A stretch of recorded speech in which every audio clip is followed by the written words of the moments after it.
Hello everyone, सुप्रभात। कैसे हैं सभी? सब बढ़िया होंगे और सबका टारगेट अच्छा चल रहा होगा। और इसी सीरीज़ को कंटिन्यू करते हुए आज के टारगेट की बात कर लेते हैं। आज है डे 7 और डे 7 में क्या है, पहले सीधी टारगेट की बात करते हैं, फिर थोड़ी और बात करेंगे आपसे। सही है?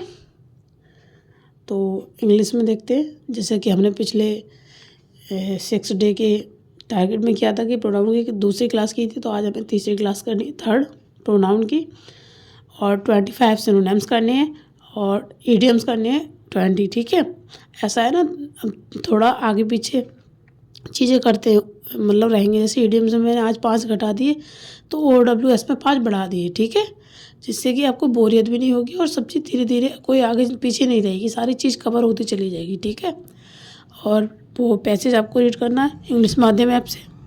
प्रोनाउन की जो क्लास 2 थी उसको रिवीजन करना है। ठीक है, रिवीजन तो मस्ट है, उसको भूलना नहीं है।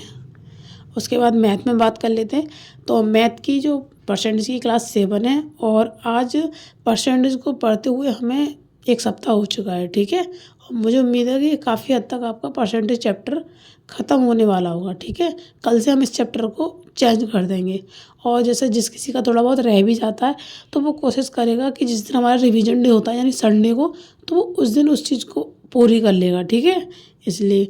और अगर किसी को कोई और भी दिक्कत है टाइम टेबल में, तो आप मुझे कमेंट बॉक्स में बता सकते हैं।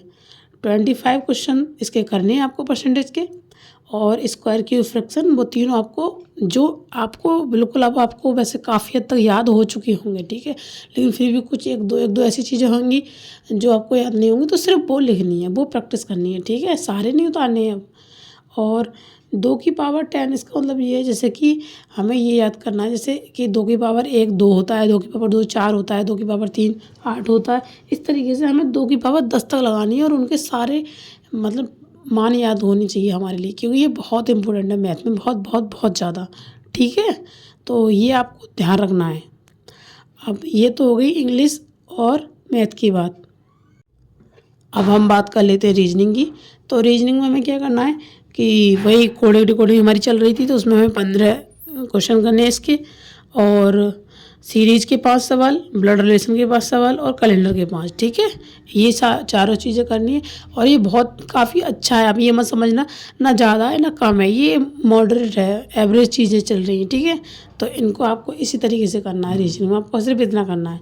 उसके बाद जीएस में आ जाते हैं। तो जीएस में आपको बौद्ध धर्म आज पढ़ना है पूरा फुल अच्छे से, लेकिन थोड़ा बौद्ध धर्म बड़ा है। ठीक है, और बौद्ध धर्म में काफ़ी चीज़ें इंपॉर्टेंट हैं। जैसे मैं आपको थोड़ा हाईलाइट कर बता देती हूँ कि बौद्ध धर्म के 3 रतन, बौद्ध धर्म के सूत्र पिटक, विनय पिटक, धम्म पिटक, पिटक जो है वो, और मतलब उनका जैसे गृह त्याग को महानिष्कर्म बोला जाता है, और पहले उपदेश को धर्म चक्र परिवर्तन। तो ये चीज़ें ना इम्पोर्टेंट है, इनको बहुत ध्यान से पढ़ेंगे सारी चीज़ों को।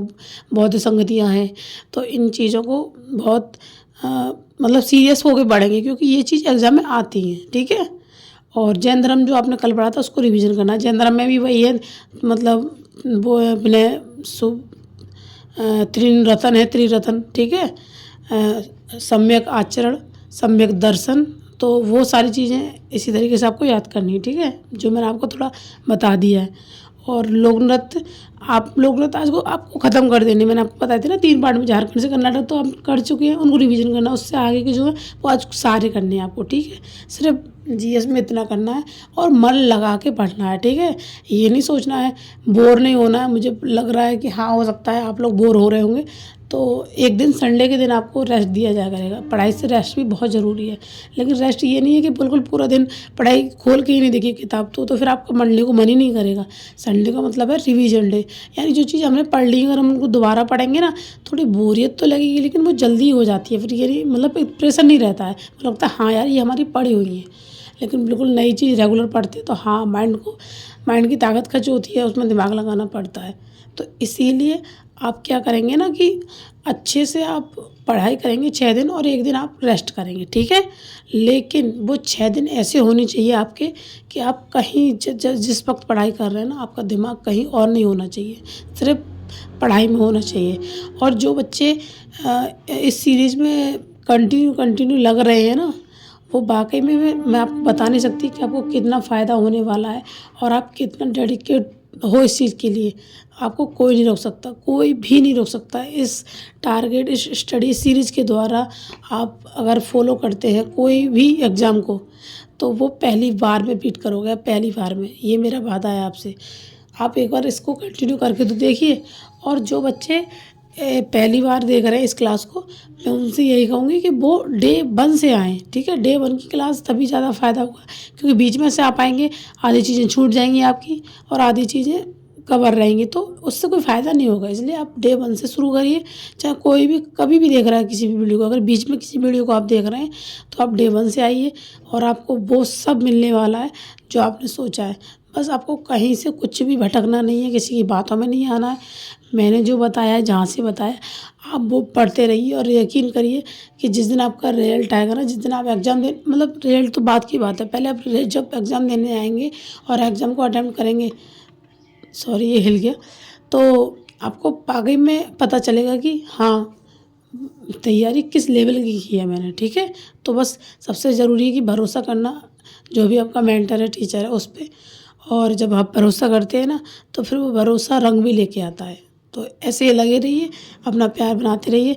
और एक चीज़ और भी है, पता कभी-कभी मुझे लगता है, जैसे अभी थोड़े बच्चे कम जुड़े हुए हैं इसमें, तो मुझे ऐसा लगता है यार सीरीज़ बंद, मतलब मन नहीं करता, सच बताऊँ ना, बिल्कुल मन नहीं करता। अभी मैं खुद भी बहुत बिज़ी हूँ, टाइम का थोड़ा अभाव है, तो फिर भी कोशिश करती हूँ कि फिर जब मुझे एक भी बच्चा दिखता है ना कमेंट में कि जो बच्चा टारगेट पूरा कर रहा है, या कुछ बच्चे थोड़े से मुझे दिखते हैं, हाँ इतने बच्चे वीडियो देख रहे हैं, तो मुझे लगता है नहीं यार, अगर एक बच्चे को भी अगर इसका लाभ मिल गया, तो ये मान लो कि फिर मुझे कोई वो नहीं है। मेरी ये पूरी सीरीज़ सफल है, अगर एक बच्चा भी सफल हो गया। लेकिन हाँ, बच्चे सफल भी 1-2% ही होते हैं, भीड़ तो लाखों की होती है, लेकिन सफल वही होते हैं जो कंसिस्टेंस रहते हैं और अपनी पढ़ाई अच्छे से पूरी करते हैं। तो आप बिल्कुल घबराइए मत, अगर आप अकेले भी हैं ना, तो अच्छा ही, आपको कंपटीशन पहले ही बहुत कम हो गया। बस अब आपको खुद से करना है, यानी कि आपको खुद के साथ ईमानदार रहना है, ठीक है? तो लगे रहिए। Thank you so much.